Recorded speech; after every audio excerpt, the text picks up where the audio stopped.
Buenas tardes a todos. Bienvenidos a este séptimo observatorio en videoconferencia del ciclo del día después de la EOI. Hoy vamos a hablar de la economía de Estados Unidos, efectos y actuaciones previsibles. Hemos puesto este título, en vez de decir efectos y actuaciones, como está Donald Trump, no se puede decir actuaciones, sino vete a ver lo que pasará, ya nos lo contarán. Venimos hablando de las grandes áreas mundiales. Hablamos de China, hemos dedicado 3 sesiones de las que hemos quedado muy contentos por positivas a Europa y ahora vamos a dedicar a Estados Unidos. 3 sesiones a Europa muy positivas porque yo creo que los economistas y los políticos también hemos aprendido de las lecciones de la crisis del año 2008. Cuando hay una recesión, las dos políticas, la política de estímulos y la política monetaria, deben ser expansivas. Entonces la política de estímulos no lo fue y Draghi tuvo que luchar duro. Ahora ambas van bien. Óscar Arce nos dio una lección magistral ayer sobre la no fragmentación de la política monetaria, la flexibilidad para dar más oferta monetaria, más impulso monetario a países que lo necesitan más, como Italia, España. Vamos a hablar ahora de Estados Unidos y para ello tenemos a Manolo Balmaseda. Manolo Balmaseda es una prestigiosa personalidad, uno de los prestigiosos analistas económicos de este país. Su trayectoria así lo dice, un hombre de grandes centros de análisis económicos, desde el BBV, ha estado en el Fondo Monetario Internacional, en la OCDE, profesor en el CENFI, nada menos que en el CENFI, ya os he hablado muchas veces de lo que significa el CENFI, visitante en universidades extranjeras, perteneciente a diversas asociaciones internacionales de economistas, y me interesa destacar que pertenece como vicepresidente para Estados Unidos a la Asociación Nacional de Economía Aplicada, NABE por sus siglas en inglés. La traduzco así, pero probablemente es la Asociación Internacional de Economistas, Teóricos y de Empresa y Aplicados más grande del mundo. Esto es especialmente importante para nosotros en la sesión de hoy, que vamos a hablar de Estados Unidos. Nuestro compañero del Consejo del Observatorio, Rafael Domenech, al que ya conocéis porque fue ponente en la primera sesión y por otras actuaciones presenciales en nuestro observatorio, porque es el responsable de análisis macroeconómico del BBVA Research, Economic Research, y porque es catedrático de la Universidad de Valencia y porque es además buen amigo de Manolo, hará de entrevistador, moderador en este formato de emisiones que hemos ideado este año. Entonces te dejo la palabra, Rafa, y extraigámosle todo el jugo a Manolo Balmaseda. Un abrazo a los dos. Gracias. Muchísimas gracias, Agustín. Muchas gracias, Manolo, por aceptar la invitación de este observatorio y, sobre todo, muchas gracias a todos los asistentes a esta nueva edición del observatorio, que son los que verdaderamente hacen posible, junto con el ponente, que hoy estemos esta tarde aquí, hablando, como nos ha dicho Agustín, de una economía tan importante para el mundo como es la economía de Estados Unidos.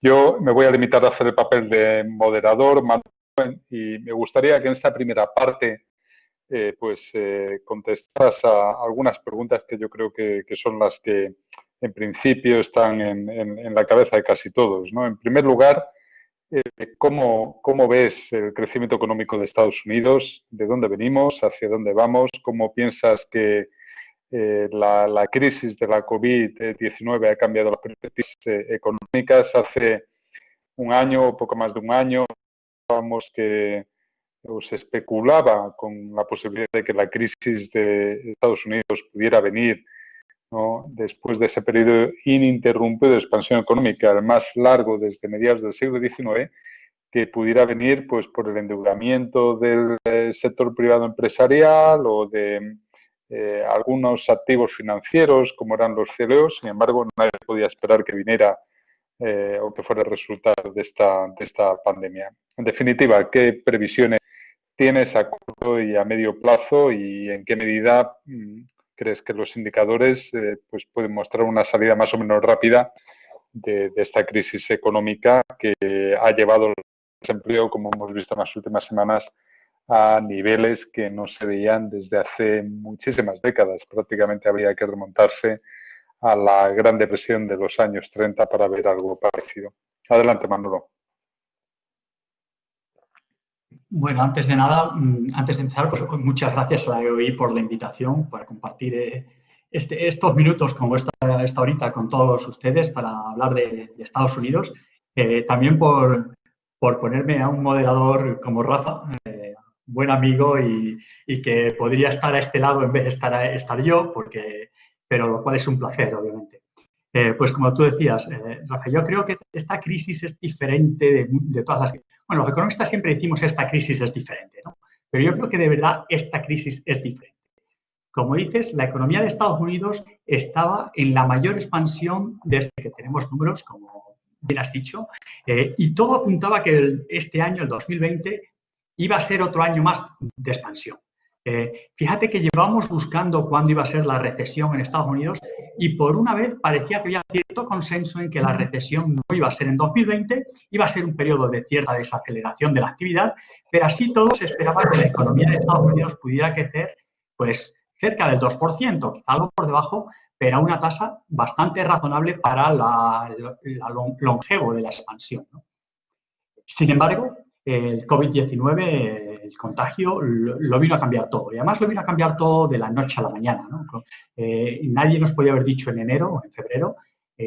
Bueno, ya en enero y febrero ya veíamos que podía ocurrir por lo que estaba pasando en China, pero desde luego a finales de año nadie nos iba a decir que esto iba a acabar con la recesión, con la expansión, y que iba a ser una crisis como la que estamos viendo, ¿no? Yo quiero, antes de hablar exactamente de Estados Unidos, decir cómo se vive la crisis de Estados Unidos. Yo creo que hay 4 factores fundamentales para analizar una crisis de este canal. El primero de ellos es, obviamente, la intensidad, la duración y, en tercer lugar, obviamente, la fase de recuperación y, finalmente, si hay recaída, ¿no? Y en ese entorno es en el que voy a intentar poner todos mis comentarios, tanto ahora como a las preguntas, ¿no? Y además, en ese sentido, y también de corto a largo plazo, esta caída de la actividad económica en parte ha sido causada, no me gusta decirlo voluntariamente, pero casi voluntariamente, porque ha sido las medidas para frenar el contagio sanitario el que ha tenido el mayor impacto sobre la actividad económica. Esto no es nada nuevo para Estados Unidos, esto no es nada nuevo en Estados Unidos, ha ocurrido en España, ha ocurrido en Alemania y en todos los países del mundo. Y esto tiene varias partes. Uno, el cierre total de actividad, que obviamente es el que tiene pasar de 100 a 0, pues tiene un impacto espectacular. El segundo ha sido las restricciones a la movilidad, ¿no?, y a determinadas actividades que todavía estamos viviendo en un número de países. En el caso de Estados Unidos es distinto porque es por estados, pero finalmente hay 2 impactos adicionales, que uno es la confianza por miedo, es decir, los agentes económicos ante un miedo a una crisis superior o ante un miedo a que vuelva a haber, pues pueden haber aumentado o no han aumentado su ahorro de caución. Y finalmente lo que me gusta llamar como la dinámica recesiva, y es que cuando una economía entra en recesión, cuando la tasa de paro aumenta mucho, el volver a la normalidad se hace más difícil entre mayor es la caída y dure esa caída, porque hay una reestructuración de sectores, hay una reasignación de... En este entorno, con eso en mente, es donde nos encontramos la crisis de Estados Unidos, ¿no? La crisis de Estados Unidos empezó incluso antes de que Estados Unidos tuviera casos importantes del COVID-19, porque el primer impacto vino, de hecho, por la crisis financiera, o fue una caída espectacular de la bolsa, similar o parecida a la que tuvo, como tú has comentado, en la Gran Depresión, y eso ya llevó a las primeras medidas económicas de las que hablaremos más tarde, seguramente, y el principio de esta caída de la actividad, ¿no? También se unió, el COVID-19 causó una reducción de la movilidad a nivel mundial y, por lo tanto, una caída del precio del petróleo que afectó directamente a un buen número de industrias en Estados Unidos. Estados Unidos ha pasado a ser un país exportador de petróleo. Es decir, ya no consume tanto petróleo como... Sí, consumiendo mucho petróleo, pero ya produce mucho más y es el productor marginal, y entonces un buen número, tuvo un choque negativo también por ahí. Y en tercer lugar, obviamente, las restricciones a la movilidad y las medidas que se han tomado para frenar los contagios, ¿no? En este entorno, y hablando de previsiones, ya tuvimos una caída del PIB en el primer trimestre, y lo que hemos tenido y lo que vamos a tener es una caída en el PIB del segundo trimestre. Y en el segundo trimestre esta caída, para que nos hagamos una idea de la magnitud, va a estar entre el 30 y el 40% del PIB. Es decir, la economía de Estados Unidos va a tener una caída espectacular en un trimestre, ¿no? ¿Y por qué entre 30 y 40%? Pues la verdad es que todavía no está claro la magnitud final, porque hay mucha incertidumbre, ¿no? Que es lo primero que tenemos que hablar. Pero en este sentido, yo creo que hay 3 puntos importantes. La primera es que la caída en la primera mitad de 2020, ¿no? Que va a ser del entorno del 13%, para que nos hagamos una idea, del 15% del PIB, va a ser el doble de lo que ocurrió en la crisis de 2008-2009. Es decir, la famosa gran recesión, bueno, pues va a ser la mitad en este primer trimestre, en aquel momento, de lo que va a ser este primer trimestre. Pero, por suerte, esta no ha sido una crisis, como tú ya has dicho, Rafa, con fundamentos sobre todo económicos. No había excesos de las empresas, no había un ajuste de deuda, no había sobrevaloraciones, no había burbujas como en la anterior crisis, y por lo tanto la reactivación seguramente sea más rápida. Y todo el consenso es un rebote en esta segunda mitad del año, que va a estar apoyada en 2 cosas. La primera, en las medidas de contención que se han pasado en Estados Unidos, que han sido muy agresivas. Y en segundo, el apoyo de la política económica. Las medidas de contención, al levantarlas, la actividad se vuelve a generar, y el apoyo de la política económica, tanto la monetaria como la fiscal, van a apoyarlo mucho, ¿no?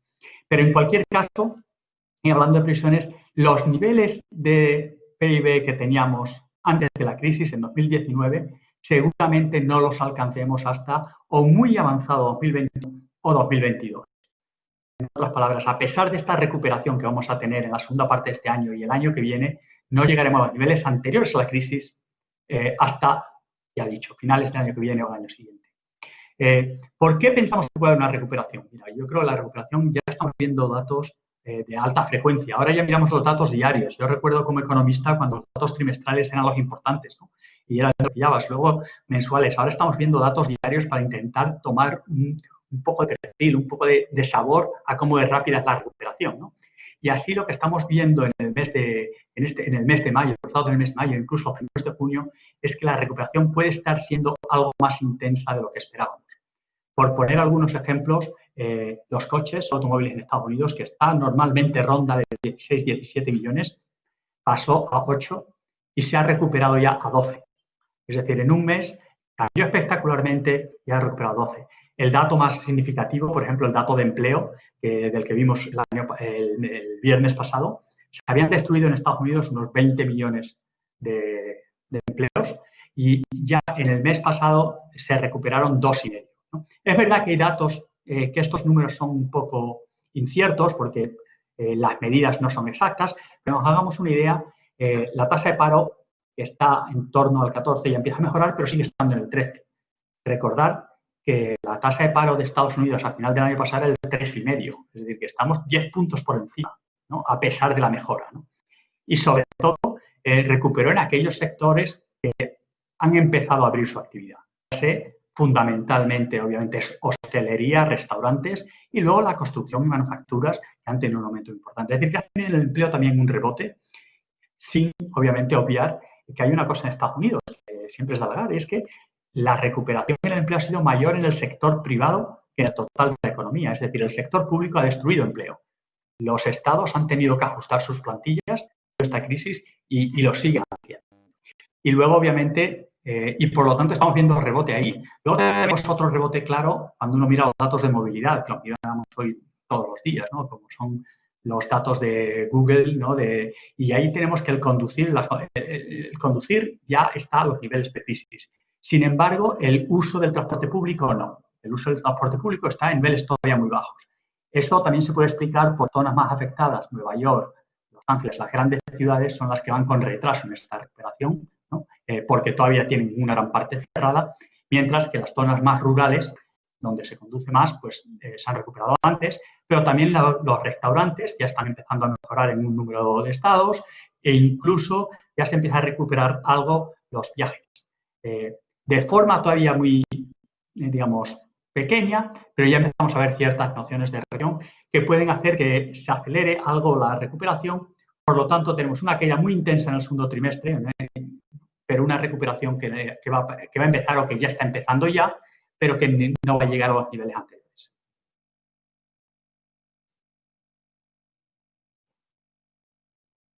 Sí.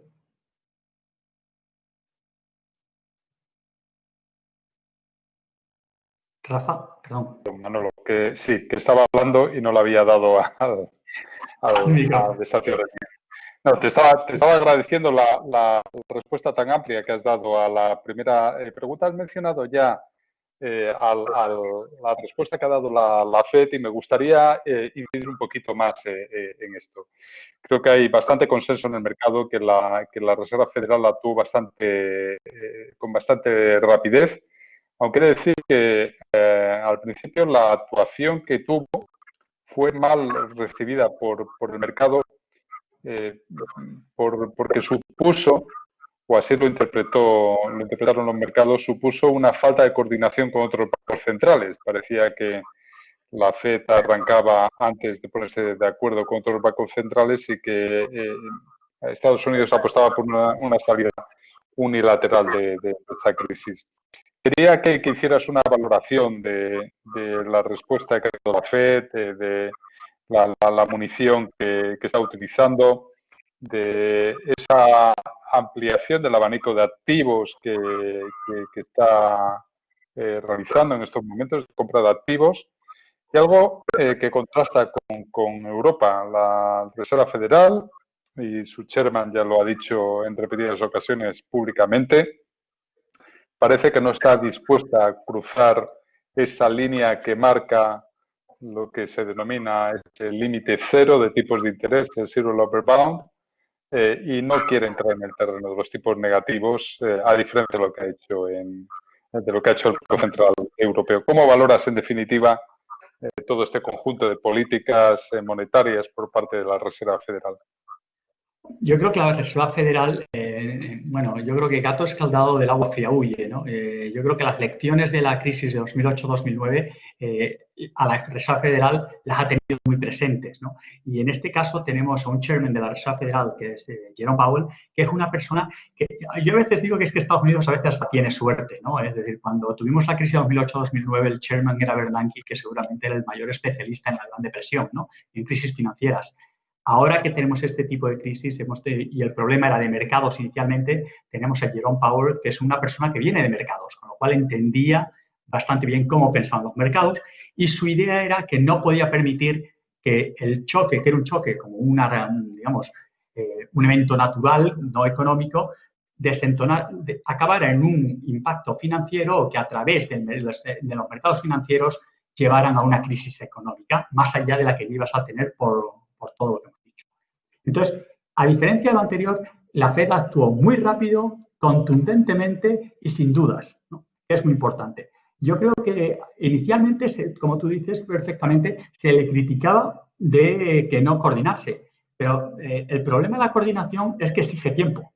Yo creo que la FED lo que no quería era perder tiempo, además sabiendo que son los líderes y cuando eres el líder, entre tú y el Banco Central Europeo son de verdad los dos bancos centrales que de verdad importan, ¿no? Y por lo tanto, la idea era ser muy contundente muy rápido. Bajaron tasas de forma espectacular, 150 puntos básicos. Pero no solo eso. El primer anuncio de inyecciones de la FED fue de 700 billones. ¿No? Eso es más de lo que inyectaron en la primera vez en Lehman, que fueron 600. Y además se comprometió a hacer lo que fuera necesario. Las famosas palabras de Draghi, haré lo que sea necesario, esas las ha vuelto a repetir Powell, lo hizo ayer mismo, ¿no? Van a hacer lo que sea necesario para apuntalar la recuperación de la economía, para apuntalar la recuperación del empleo y para permitir que el mercado financiero no sea un problema.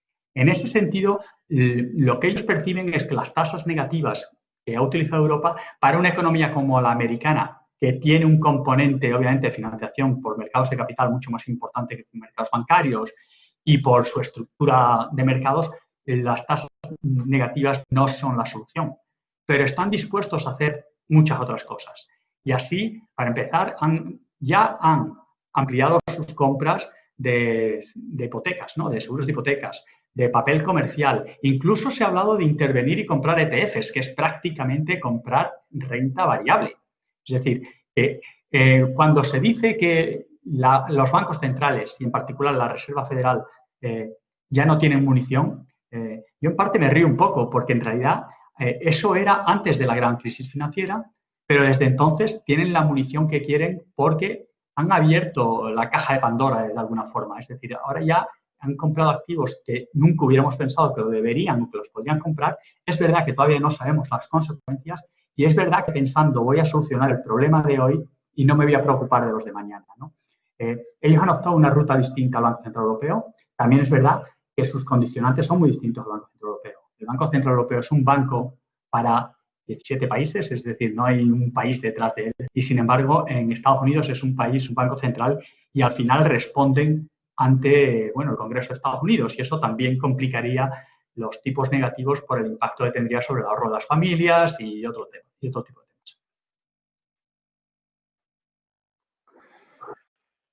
Muchas gracias de nuevo, Manolo. Has hablado ya de política monetaria, pero en la introducción, precisamente, Agustín nos decía que en esta crisis es el momento de la política monetaria y también de la política fiscal. ¿Cómo valoras la respuesta fiscal por parte de Estados Unidos? Has dicho antes, has puesto a la mesa un dato preocupante, y es como con la última información disponible estamos viendo ya cierta recuperación del empleo, pero es empleo del sector privado, mientras que continúa la contracción, la destrucción de empleo en el sector público. ¿Y cómo valoras también las diferencias en la respuesta de la política fiscal entre Estados Unidos y Europa? Estados Unidos ha optado más por estímulos fiscales, por prestaciones directas, transferencias directas a los hogares y a los trabajadores. En Europa lo estamos haciendo, pero como al igual que en otros países europeos, en España lo hacemos condicionado al mantenimiento del empleo en las empresas, cosa que en Estados Unidos no ha sido así. ¿Cómo valoras, en definitiva, la respuesta de la política fiscal en Estados Unidos? Hombre, la respuesta a la política fiscal en Estados Unidos no se puede denominar de otra forma que ha sido muy contundente, ¿no? Es decir, tradicionalmente Estados Unidos se preocupa por el déficit. Es verdad que desde hace ya unos años, ¿no? Y en la era Trump parecía que el déficit no importara y ahora menos, ¿no? El déficit fiscal en Estados Unidos puede ascender a los 3 trillones, 3.000 billones, ¿no? Ya las palabras se dan, 3 billones de dólares, que es espectacular. Estamos hablando que puede estar, dependiendo de los supuestos que tengas de PIB, puede estar entre el 15 y el 20% del PIB, ¿no? Es decir, que son magnitudes muy altas y que la inyección que se está metiendo es superior al 15% del PIB en un momento. Ahora, lo han hecho, como tú dices, de una forma muy distinta o significativamente distinta a Europa, porque ellos han optado por dar apoyo directo a las familias, ¿no? También hay que tener en cuenta que eso de alguna forma está condicionado por la estructura social y estructura de Estados Unidos. Europa tiene una serie de estabilizadores automáticos, es decir, los seguros de desempleo, los apoyos sociales, etcétera, que son mucho más ricos, mucho más profundos, mucho más testados de lo que Estados Unidos tiene, ¿no? Y en una crisis como esta, esos apoyos sociales, esos apoyos a los trabajadores cuando se quedan en desempleo durante, en principio, transitoriamente, durante un periodo de 2 o 3 meses, son fundamentales. Entonces, Europa ha podido centrar sus apoyos en que se mantenga ese empleo a posteriori, es decir, que una vez que la actividad se recupere, apoyando a las empresas para que mantengan el empleo, puedan seguir adelante. En el caso de Estados Unidos, dado que el despido es prácticamente libre, es decir, hay muy pocas restricciones, es mucho más difícil hacer que una empresa mantenga el empleo porque los compromisos son muy distintos y, sin embargo, sí que era necesario mantener de alguna forma las rentas de las familias para que sobrevivieran durante este periodo. Personalmente, me inclino por el sistema europeo. Yo creo que apoyar a la recuperación de las empresas y que las empresas puedan sobrevivir, al final estás apoyando directamente o indirectamente al empleo, pero teniendo en cuenta que en Estados Unidos el condicionante eso no lo permitía. Hay que tener en cuenta, curiosamente, que en Estados Unidos estos apoyos a las familias han permitido que al mes de abril, en mayo va a cambiar la cosa porque ya no tendrán estas inyecciones, la renta de las familias sea mayor que era el año pasado. Por dos razones. Una, porque de alguna forma una gran parte de su salario se ha mantenido por los apoyos fiscales del gobierno y segundo, porque no han podido gastar, ¿no? Con lo cual, esto de alguna forma también apuntala algo a la recuperación del consumo en adelante, porque, digamos, de alguna forma las familias tienen los bolsillos relativamente llenos, ¿no? Pero, por otro lado, la recuperación del empleo va a ser lenta, ¿no? Es decir, como ya tú mismo has mencionado, ya dijo ayer la Reserva Federal y cualquier análisis que hagamos, de una tasa de paro del 3,5 del año pasado, este año difícilmente, en el mejor de los escenarios, va a estar en el 7 o por ahí y difícilmente vas a estar muy por debajo del 6 el año que viene. Es decir, que son tasas de paro muy elevadas para un país como Estados Unidos.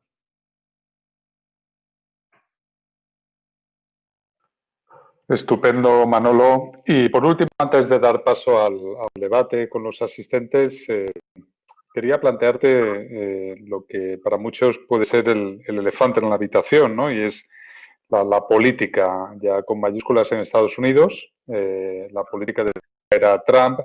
¿Cómo crees que puede influir el proteccionismo, la inmigración, las tensiones entre Estados Unidos y China? Y ahora, más recientemente, pues todo este movimiento que se ha desatado en las calles como consecuencia de la muerte lamentable de George Floyd, este movimiento de Black Lives Matter, ¿no? ¿Cuál es tu valoración? ¿Cómo todo esto puede afectar, teniendo en cuenta que estamos en un año electoral en Estados Unidos, que en noviembre tenemos elecciones presidenciales? ¿Cómo puede afectar todo esto a la situación económica en Estados Unidos y en general a la política norteamericana? Pues mira, como tú dices, este es el... Manolo, mientras respondes a esto, ya podéis el auditorio ir enviando las preguntas. Gracias. Bueno, pues como tú mismo has dicho, este es el elefante en la habitación. Todo el mundo sabe que esto condiciona absolutamente todo. Los economistas, este año a mí se me hace raro, ¿no? Fíjate, llevamos media hora prácticamente o 20 minutos, 25 minutos hablando de Estados Unidos y todavía no habíamos hablado de las elecciones, ¿no? En un año electoral eso sería difícil, sobre todo cuando el candidato o los candidatos tienen ideas económicas tan distintas, ¿no? Ya lo ha dicho también Agustín, es decir, el presidente de Estados Unidos, al cual yo respeto profundamente porque es una elección democrática y puedo compartir o no compartir, pero la elección democrática de los ciudadanos es esa, pero digamos que genera incertidumbre y ha generado una serie de tensiones desde el punto de vista económico. Voy a intentar hacerlo rápido para dejar más tiempo a preguntas y si salen los temas entramos en ellos de nuevo. Yo creo que aquí hay dos partes importantes. La primera es claramente...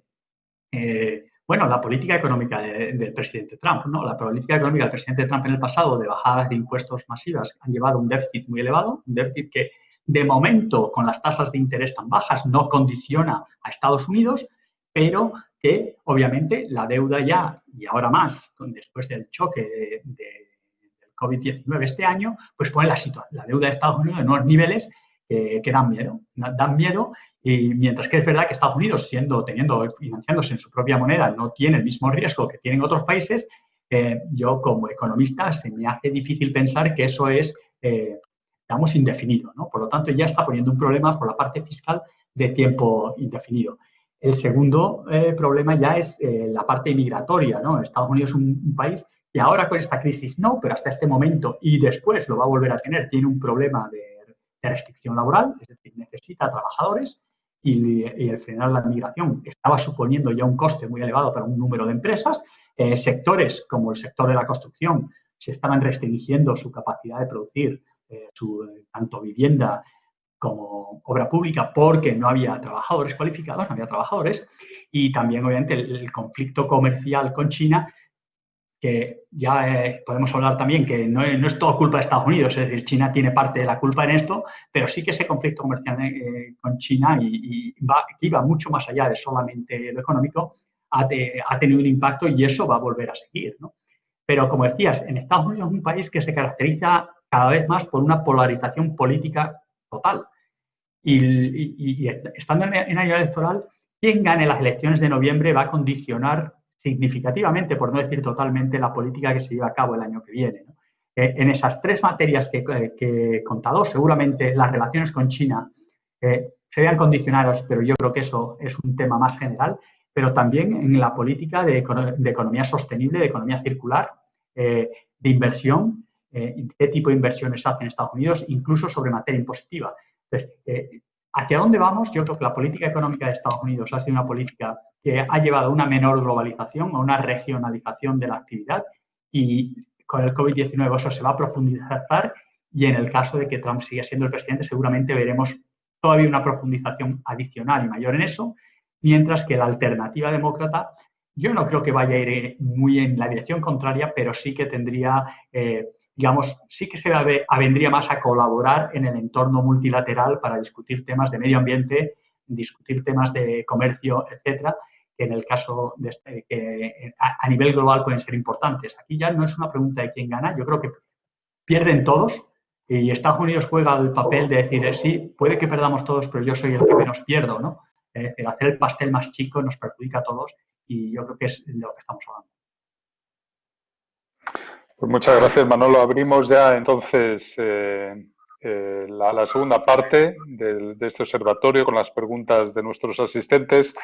Ya tenemos algunas. En concreto, uno de los asistentes indica, ¿no?, que el sistema capitalista parece que no está funcionando incluso para los que defienden el sistema neoliberal, ¿no?, de la economía de mercado. Me gustaría replantear esta pregunta de una manera, si quieres, un poquito más amplia, porque ya antes de la crisis del coronavirus ya se produjo el año pasado un movimiento de que algunos llegaron a catalogar de refundación del capitalismo, de que había que cambiar muchas cosas del capitalismo en la medida que Estados Unidos es posiblemente el máximo exponente, ¿no?, el máximo exponente mundial de este orden capitalista, de lo que es una economía libre mercado. ¿Tú crees que es el momento de cambiar? ¿Toca allá? ¿Crees que en qué medida esta crisis puede acelerar estos cambios que ya se habían puesto en marcha, ¿no?, y que una de las consecuencias que hemos visto pues ha sido el ascenso de los populismos, el ascenso del proteccionismo, con elecciones como la de Trump o con fenómenos como el Brexit en el Reino Unido? ¿Cuál es tu opinión al respecto? Hombre, yo creo que la economía de libre mercado, no sé si es perfecta, pero es la mejor alternativa que conocemos, ¿no? Dicho eso, yo creo que hay una confusión a veces entre lo que es neoliberalismo, tal y como ha ocurrido. La economía liberal, para que funcione, tiene que tener una serie de regulación y requisitos que son los que han podido fallar y han fallado. Eso no quiere decir que te cargues todo el sistema, porque el sistema de asignación de recursos de una economía de mercado es mucho más eficiente que la alternativa. Lo que pasa es que la regulación tiene que estar ahí y el rol del gobierno y de los entes reguladores están justamente para eso. En la medida en que no lo han hecho o ha habido, digamos, clientelismo político en países, ha habido muchos líos, eso parece que es un fallo del sistema, pero es un fallo más de las personas, de la forma de llevar a cabo, de implementar ese sistema, ¿no?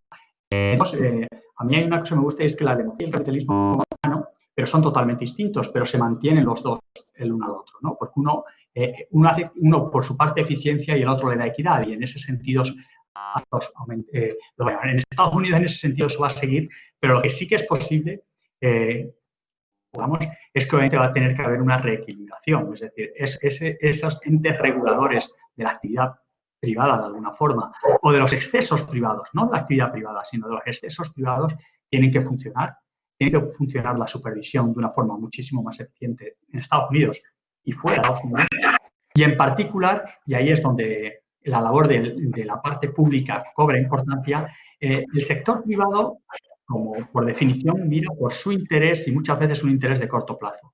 Y el sector público es el que tiene que darle condicionamientos y hacer medidas que se vayan más de largo plazo. Y que lo que no sea y dar incentivos, porque al final el sistema, la economía de mercado funciona exclusivamente por razones de incentivos. Entonces, tiene que poner los incentivos para que las decisiones sean mucho más de medio plazo, de largo plazo, y no tan de corto plazo, ¿de acuerdo? Que a veces parece que los mercados financieros, los mercados bursátiles, parece que incentivan el comportamiento de corto plazo y no el de medio o largo plazo. Entonces, yo no diría que el problema es de la economía de mercado, yo creo que el problema es de cómo hemos entendido, cómo a veces hemos aplicado algunas de las regulaciones y restricciones a la economía. Quizás sea demasiado liberal todavía.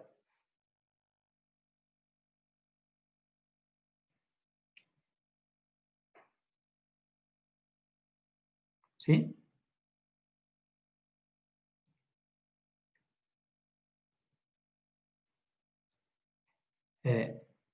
No sé si Rafa... ¿Estás ahí, Rafa? Otra vez, no me la pasaba el micro.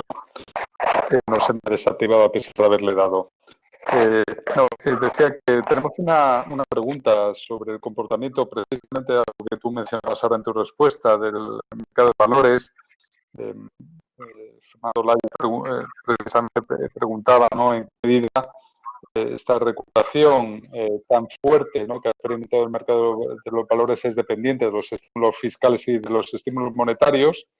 ¿Crees que estamos viendo un desacoplamiento entre la economía real, la economía financiera, o por el contrario, lo que piensas es que básicamente los valores lo que están es contando una recuperación rápida de la economía norteamericana y verdaderamente pues al final lo que veremos es que esa recuperación, aunque sea una V asimétrica, se termina produciendo y por lo tanto es la economía real la que converge a esas expectativas, ¿no?, de los mercados? Eso sería lo que me gustaría. Pero la verdad es que yo creo que el desacoplamiento entre los mercados de valores y la economía real ya la teníamos desde la gran recesión, desde 2008-2009.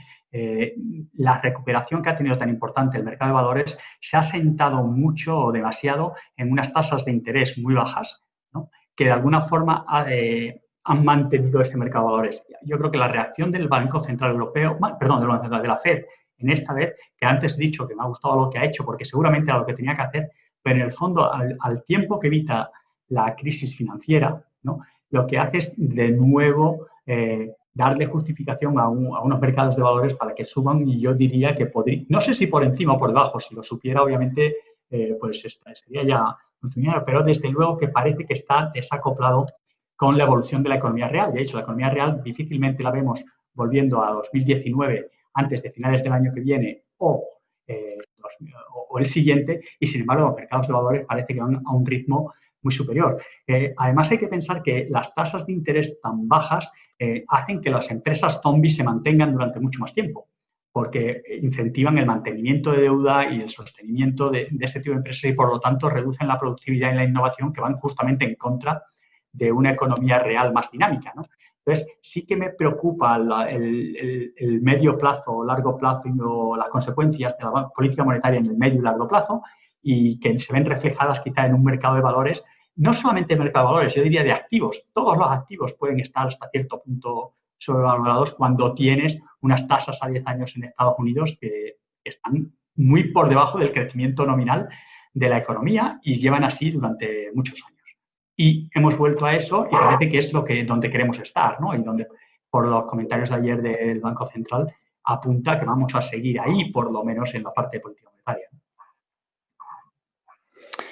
Esta recuperación económica de Estados Unidos influye no solo en los mercados, influye también sobre el resto de las economías, también sobre la economía española, en la medida que Estados Unidos es una economía muy grande.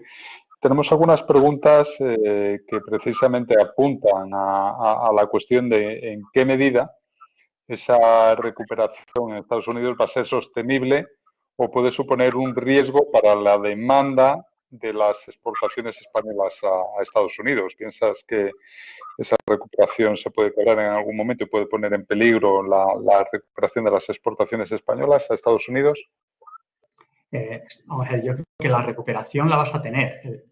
Como decía antes, la recuperación de corto plazo puede ser intensa. Lo que no tienes es una recuperación fuerte, prolongada en el tiempo, y que los riesgos más allá de 2021 o 2022 son a la baja. Es decir, vas a tener una política, digamos, unas tasas de interés muy bajas que en algún momento tendrán que revertirse en cierta medida.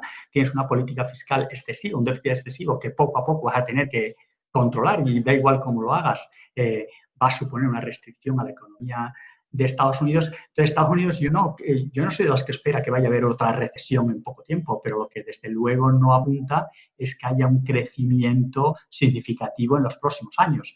Ojalá me equivoque, porque hay una pata que está ahí oculta y que debería ir en el sentido positivo, que es la tecnología. Hemos visto mucha inversión en tecnología y con esto del COVID se ha desarrollado mucho y se ha implementado más, y eso puede ser un choque tecnológico. Pero por lo demás, sumando el proteccionismo, ajuste fiscal que tendrá que venir en cualquier momento, ajuste monetario y una tasa de paro elevada, pues sí, tienes una recuperación de corto plazo, pero es una recuperación de unas tasas muy bajas, no una recuperación significativa de largo plazo, y desde luego mucho menos tasas de crecimiento elevadas. Entonces sí que puede ser un riesgo para las exportaciones de cualquier país, y sobre todo si el proteccionismo sigue aumentando, porque en Estados Unidos, si la presidencia sigue estando en manos del presidente Trump, pues obviamente en la medida que haya déficit comercial de Estados Unidos, con aquel país que tenga déficit comercial, pues seguramente sigue implementando medidas de calado proteccionista, individualizadas o generales. Entonces, yo creo que sí que hay cierto riesgo en ese entorno, sí. Tenemos también una pregunta que nos dice: parece que China va a salir de la crisis de una manera más rápida que las economías occidentales. Si a esto sumamos, ¿no?,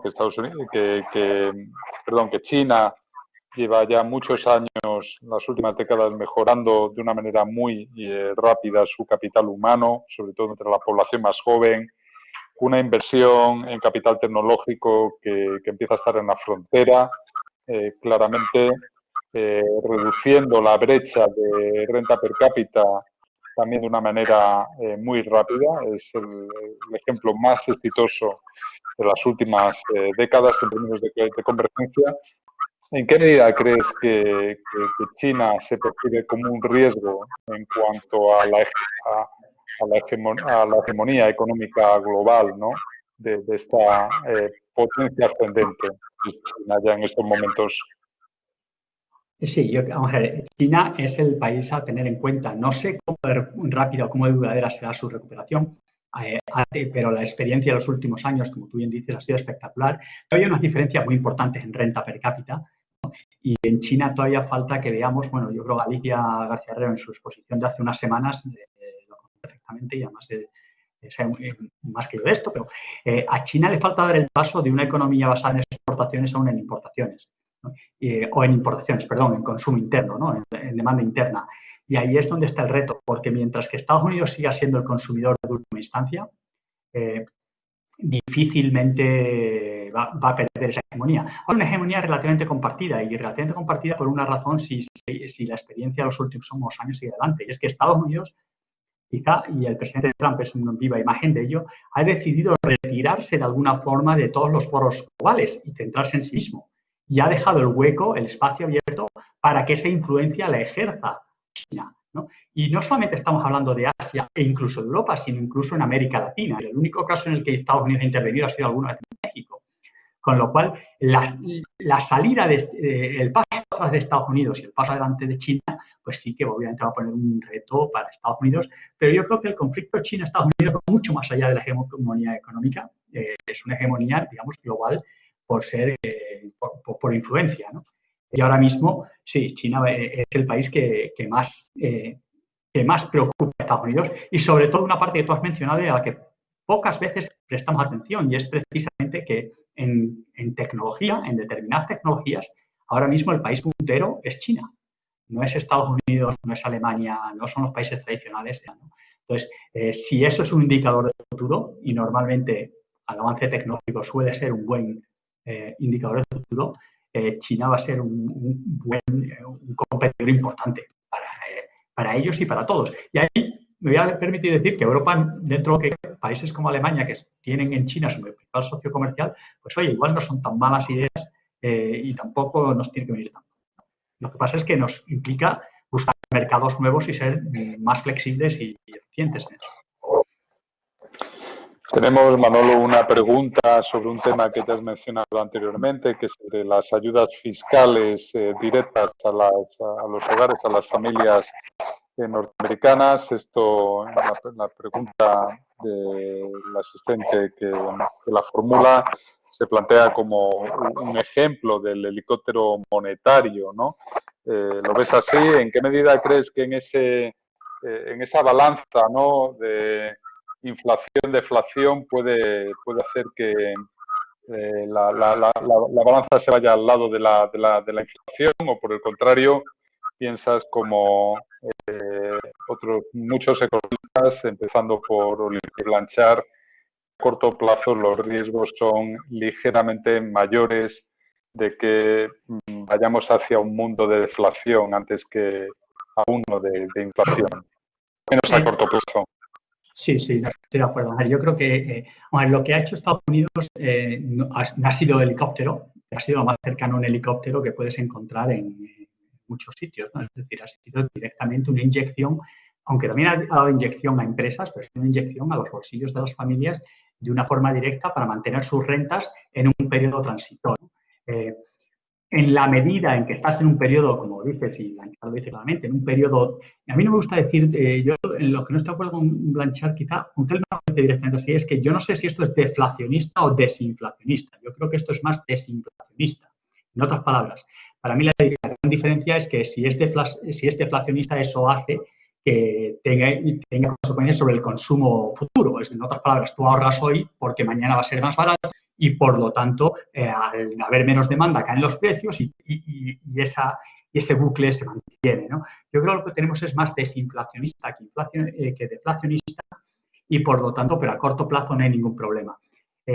Pero sí que es para mí un riesgo a medio plazo. Es decir, a medio plazo, toda esta inyección monetaria debe salir por algún lado. Es verdad que los economistas, o yo por lo menos, nos hemos venido equivocando, los más ortodoxos, los últimos 10 años, porque todas las inyecciones de liquidez no se han traducido en inflación.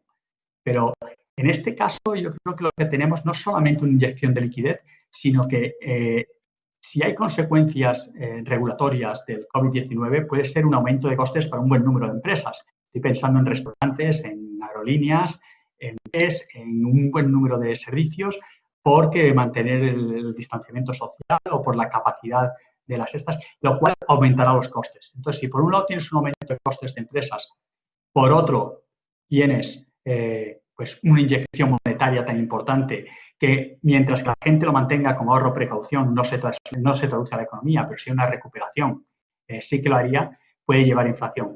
¿Eso me preocupa en los 2 próximos años? Yo creo que no. Yo creo que a 2 años vista la parte desinflacionista pesa más que la inflacionista, pero cuando uno mira las previsiones de muchos agentes, ya están hablando de acciones para el año que viene por encima del 2% en Estados Unidos. En un entorno como el que tenemos ahora mismo, ya es para empezar a pensar, ¿no? Yo creo que no va a ser así, que seguramente tengamos algo más de pero sí que es un problema. Las inyecciones de dinero o cae la velocidad o al final de la velocidad de circulación, o al final se tienen que traducir en inflación, porque la capacidad productiva no la vas a aumentar. Lo que sí que es verdad que ahora igual tienes capacidad productiva que no se está utilizando.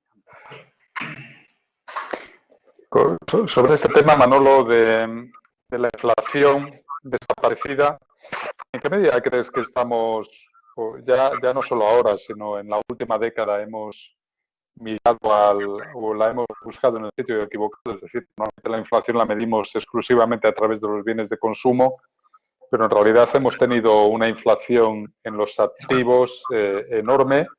Hay economistas que tú conoces muy bien, como Gurrinchas, que lo que vienen es sosteniendo que en general llevamos ya algunas décadas cabalgando de burbuja en burbuja de activos, ¿no? ¿En qué medida crees que esto es cierto, ¿no? Que deberíamos tener ya, los bancos centrales deberían mirar a un conjunto más amplio de la inflación y no centrarse exclusivamente en la de bienes de consumo? Sí, tienes toda la razón. Bueno, ya le he dicho, si de alguna forma hablaba de que podría haber una sobrevaloración de activos, es por razones de liquidez. En realidad lo que estás diciendo es que hay una inflación de activos, y digo activos porque, como tú bien dices, no ha sido solamente el mercado bursátil, han sido todos los mercados, ¿no? Todos los mercados de activos, ¿no? En generalizado y casi a nivel global, ¿no? La pregunta tiene dos partes, o para yo la veo de dos puntos de vista muy distintos y los dos muy importantes. ¿Debe el Banco Central atacar la inflación más allá de la inflación de bienes y servicios? Por un lado, el argumento sería sí, porque esta inflación al final acaba causando burbujas y acaba, digamos, profundizando el ciclo económico mucho más amplio, ¿no? Es decir, hace que haya más expansiones bruscas y recesiones rápidas, asociadas al ciclo de precios de activos, ¿no? Y en ese sentido, en esa parte de estabilidad macroeconómica sí, pero en la parte de inflación, al final, cuando uno tiene unos bienes, al final los quiere para consumir bienes y servicios, no sirven para otra cosa. Y si los precios de bienes y servicios no cambian, bueno, pues desde un punto mucho más tradicional podría uno decir que el Banco Central se tiene que enfocar en esos. Yo quizá creo que soy un poco más, en el punto medio está la virtud, si quieres, ¿no? Yo creo que fijarte solamente en lo tradicional es demasiado escaso, porque esta volatilidad en los precios de los activos, consecuencias económicas, tiene consecuencias para el empleo y tiene consecuencias sobre la distribución de la renta, etcétera, y el Banco Central debería, ¿no?, tener esas magnitudes en cuenta a la hora de mover su brújula, ¿no? Es decir, a la hora de mirar hacia cómo ejecutar su política monetaria. Es verdad que para eso tiene que definir cuál es ese objetivo, y eso, bueno, como sabemos, no siempre es fácil. Pero yo, antes de esto había un debate precisamente sobre eso, ¿no? Sobre sus objetivos. Estamos llegando ya, Manolo, al observatorio. Me gustaría antes hacerte una pregunta mirando hacia el futuro. Una de las paradojas o curiosidades que hemos visto en esta crisis ha sido precisamente como el precio del petróleo Texas en Estados Unidos entra en terreno negativo. Perdón, no te he oído, Rafa. ¿El precio de...? Sí, perdón. El precio del petróleo hemos visto que entraba en terreno negativo. Sí. Mirando hacia adelante y pensando en el reto medioambiental que tenemos todos los países, ¿no crees que este es el momento de actuar, que sería ahora la ocasión de ir gradualmente aumentando los impuestos sobre el CO2 para facilitar a medio y largo plazo la consecución de los objetivos medioambientales que nos hemos puesto, como por ejemplo los acuerdos de la Cumbre de París? Yo no sé si aumentar el precio del CO2 es la solución idónea, ¿no? Obviamente tenemos que tener medidas medioambientales, pero al final lo que tenemos que medir en realidad es lo que llaman el footprint, ¿no?, la huella de carbono de los servicios finales, ¿no? Que es lo que de verdad, no cada proceso no cada parte del proceso de producción de un bien final, pero igual que digo el carbono, tiene que ser de otras. Eso va a ocurrir. Pues mira, en la medida que en Estados Unidos la presidencia sea del presidente Trump, va a ser difícil. Pues si cambia, es posible que cambie algo.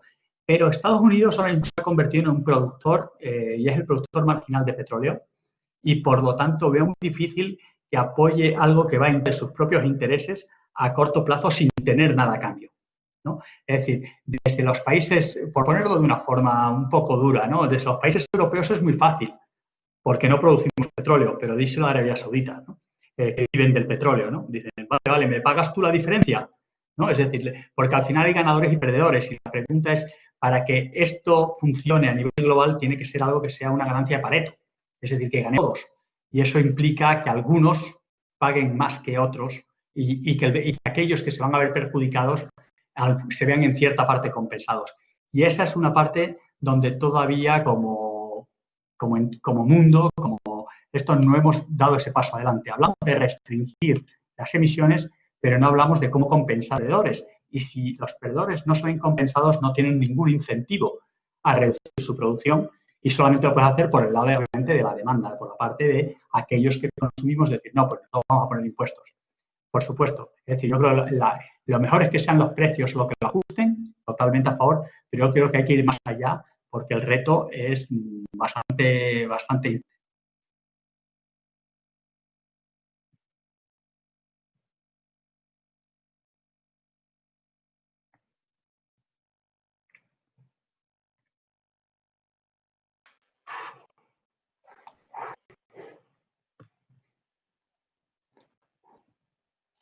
No sé si...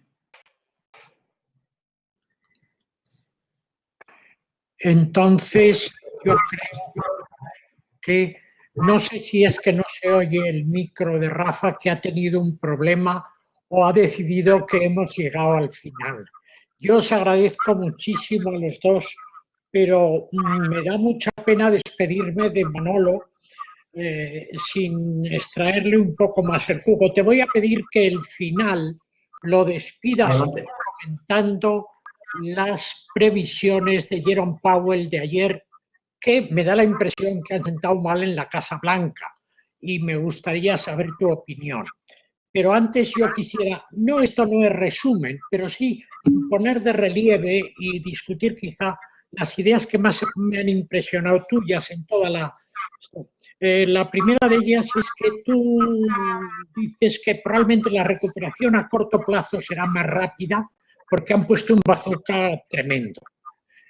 Y luego has puesto de relieve en la política monetaria y en la política fiscal dos diferencias con Europa que a mí me parecen importantes, porque el tema de la política monetaria, ayer discutimos mucho,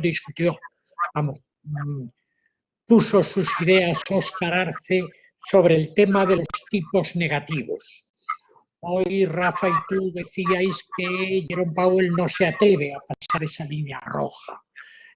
Quizá sí me interesaría que me comentaras esto un poco más, porque lo comentamos mucho en la discusión del lunes. En la política fiscal ya has dicho claramente que en Estados Unidos se han dedicado a las familias y en Europa nos hemos dedicado a las empresas y te gusta más. Bueno, esto es discutible, pero son dos maneras distintas. Habéis puesto de relieve la gran incertidumbre, que es la incertidumbre, como decía Rafa, de la política con P mayúscula de Trump, los demócratas, cuál es el futuro a este medio plazo. Has dado muchas matizaciones interesantes, a mi juicio, cuando te han preguntado sobre el capitalismo y Rafa lo ha convertido en el modelo de mercado. Y tú has hablado del modelo de mercado con más o menos libertad, más o menos regulaciones. Y luego has hecho una, a mi juicio, muy interesante apreciación sobre el futuro no a medio plazo, sino a más largo plazo. Es decir, este déficit excesivo y estos tipos tan bajos de interés se han de revertir. Y esto son temas contractivos a muy largo plazo. Entonces estamos en un mundo de incertidumbres a largo plazo. Todos estos temas me interesan mucho.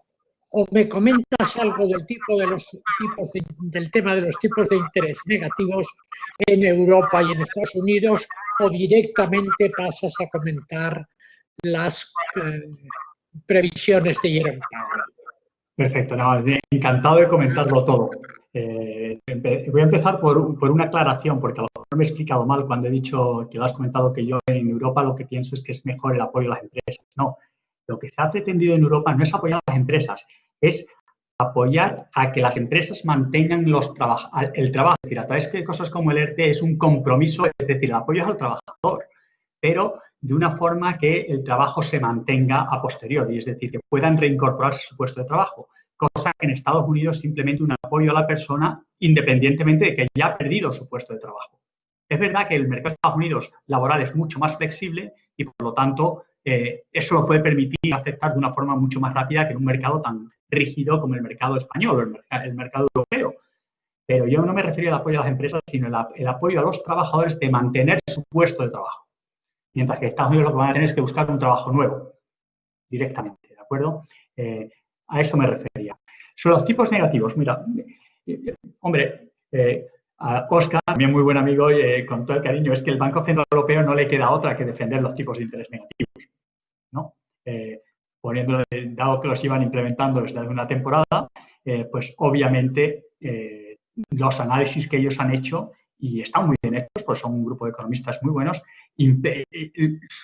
su efecto en la economía, que tiene impacto negativo quizás sobre algunos sectores de la economía, como puede ser el sector financiero, pero tiene impactos positivos sobre el resto de la economía y que esos son lo suficientemente contundentes como para que llevarlos a cabo. Y además, haciéndolo como lo han hecho, pues con determinadas escalas, con determinados programas que permiten, que dan incentivos a que ese tipo de crédito al final se traduzca en mayor crédito a las empresas y, por lo tanto, a la generación de actividad, va muy bien.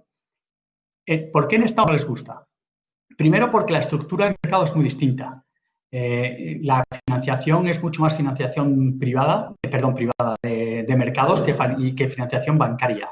Y, por lo tanto, el impacto de las tasas negativas es muy distinto. Y también la estructura que tienen en los mercados, en el mercado de renta fija, de MBS, etc., se vería seguramente mucho más afectado que los mercados europeos por esas tasas. Y, sobre todo, no se sabe, la incertidumbre asociada a unas tasas negativas en Estados Unidos seguramente sean más altas. Y segundo, y lo más fundamental, es que los análisis que ellos han hecho del impacto de las tasas negativas sobre la economía de Estados Unidos, bueno, pues no son tan favorables como los que se han hecho en Europa. A mí me encanta estar en varias presentaciones, discusiones con economistas de ambos lados, y resulta que siendo los dos muy buenos y muy rigurosos, los resultados son dramáticamente distintos, ¿no? Entonces, no hay un consenso claro y, por lo tanto, la FED en ese sentido prefiere utilizar otro tipo de munición para enfrentarse a la crisis, como puede ser comprar deuda, bonos de un plazo determinado, es decir, como puede ser ampliar sus compras del tesoro, como puede ser incluso a comprar cosas que son casi renta variable, ¿no? Antes que tasas negativas. Pero también voy a decir una cosa, y es que si hace un año uno mencionaba tasas negativas en Estados Unidos, la respuesta era no, absolutamente no, nunca y en ningún lugar. Ahora ya no es tan contundente la respuesta. Es decir, ahora ya la respuesta es no, creemos que no es lo adecuado, no vamos a ir en esa dirección, pero ya no es tan contundente el no como era hace un año. Lo cual quiere decir que, como mínimo, lo han estudiado, lo están evaluando y que si llega el momento y lo ven necesario, lo harían. Yo creo que si hay algo que hemos aprendido de la FED y de los americanos en general, de Estados Unidos, que a mí son los que que son muy flexibles en todo, incluso para hacer lo contrario de lo que han predicado. Es decir, ellos podían predicar que hay que hacer tal cosa, pero si en el momento necesario ellos consideran que hay que actuar de determinada manera, como puede ser inyectando dinero en empresas, ¿no? Lo han hecho y lo hacen sin dudarlo, ¿no? Y en ese sentido, la FED, si ellos consideran en algún momento que las tasas negativas pueden llegar a ser las indicadas, yo no tengo duda de que lo harán. Quizás esa flexibilidad y esa capacidad de olvidarse de lo que han hecho en el pasado y actuar de acuerdo a las condiciones es una de las ventajas que tiene Estados Unidos. De sus decisiones pasadas en la misma medida que yo creo que en Europa somos algo más, ¿no? Sobre la FED y el presidente Trump. Bueno, el presidente Trump es que no le iba a gustar nada de lo que dijera la FED, ¿no? Era muy difícil que Powell pudiera decir algo que le gustara al presidente por una razón. La FED no sacó previsiones tras la última reunión por el entorno de incertidumbre, decidieron no sacarlas esta vez, ¿no? Y han sacado unas previsiones que apuntan a una caída del 6,5% para este año, ¿no? Y una recuperación de en torno al 5% para el año que viene. Y han dicho mantener las tasas prácticamente en el cero hasta 2022. Y que harían todo lo que es necesario. Bueno, el 6,5% de este año, el rango ahora mismo de previsiones para este año de Estados Unidos, de acuerdo al consenso de economistas en Estados Unidos, está entre el -3,5 y el -8. Y seguramente ahora mismo, con los datos de empleo del otro día y los últimos datos que hemos visto, en vez de un -6,5 nos vayamos a un -6 o un -5,5, pero las previsiones de la FED están donde tienen que estar. Y el mensaje de recuperación del año que viene de la FED es más fuerte que el que tiene casi todo el mundo. Creo que con la excepción de algún banco de inversión que tiene alguna recuperación más fuerte, con lo cual el escenario que ha planteado la FED es un escenario relativamente favorable. Es decir, una caída brusca este año que se termina relativamente pronto, una recesión, que lo he dicho anteriormente, muy profunda pero muy corta, y a partir de ahí una recuperación. Lo que pasa es que, claro, cuando uno cae 40, se recupera un 20% y parece que no es nada, ¿no? Hay que recordar siempre que cuando uno cae un 50% necesita un 100% para volver al nivel inicial, ¿no? Entonces, lo que ha planteado la FED es un escenario muy lógico, de decir, el escenario es de una caída muy brusca, una recuperación que se mantendrá el año que viene, que ellos van a hacer todo lo posible y todo lo que esté en su mano para apuntalar esa recuperación y seguir adelante. También es verdad que han puesto el condicionante de que suponiendo o asumiendo que no hay un nuevo rebrote de contagios, ¿no? Eso ahora mismo, que es un tema que no hemos hablado, es quizá la espada de Damocles en Estados Unidos, porque estás teniendo de facto en estos momentos un repunte en los contagios en un número importante de estados. Y sobre todo aquellos estados que abrieron la actividad anteriormente están teniendo un repunte más importante, ¿no? Entonces empieza a haber un debate de hasta qué punto se abrió demasiado rápido, si hay que volver a restringir, con lo cual, si todo eso se diera, pues llevaría seguramente, obviamente, a dos cosas negativas. Una es que con eso la actividad en Estados Unidos se frenaría algo más, y segundo, que yo no sé qué impacto tendría sobre la confianza de los consumidores, ¿no? Cuando tienes que volver a cerrar después de haber abierto, ¿no? Y eso puede hacer que la recuperación sea algo más lenta todavía, ¿no? Pero yo creo que el presidente Trump, la FED ha hecho lo que tiene que hacer, y es ser relativamente independiente. Si la FED ha demostrado algo, y Powell, hay que recordar que a Powell de alguna forma, de alguna forma no, lo nombró el presidente Trump, ¿no? Ha hecho lo que tiene que hacer, y es mostrar la independencia de la FED actuando como creen que deben actuar en cada momento.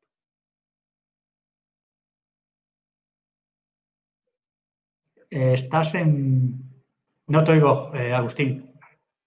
Esto de la técnica, el teletrabajo, ahora sí me oyes, ¿verdad? Porque he abierto perfectamente el micrófono. Muchísimas gracias, Manolo. Ha sido una enorme satisfacción tenerte con nosotros, tenerte además preguntado por Rafa, porque os entendéis, sabéis por dónde van los tiros, y nos has dejado con una serie de ideas muy fecundas y muy interesantes sobre Estados Unidos, que te agradecemos muchísimo. Muchas gracias a ti, Rafa, aunque hayas tenido estos problemas con el micrófono. Muchas gracias a todos los oyentes, y el próximo día terminamos, el próximo jueves, terminamos la visión internacional y vamos al segundo punto de la visión española. ¿Os acordáis que la primera sesión de toda, que el ponente fue precisamente Rafa, fue el efecto sobre la economía, sobre la macroeconomía española? Después hemos analizado el mundo, y la segunda sesión la vamos a hacer con Elena Pisonero, una gran empresaria, además de gran economista, el efecto sobre la empresa española. Entonces, ¿cuáles son las coordenadas de esa empresa del futuro que debe alumbrarse después de esta pandemia, de este coronavirus? Muchas gracias de nuevo, Manolo, muchas gracias, Rafa, muchas gracias a todos. Muchas gracias. Muchas gracias a todos y muchas gracias a Manolo. Ha sido un placer. Un abrazo, Rafa, gracias. Un abrazo a todos. Adiós. Chao.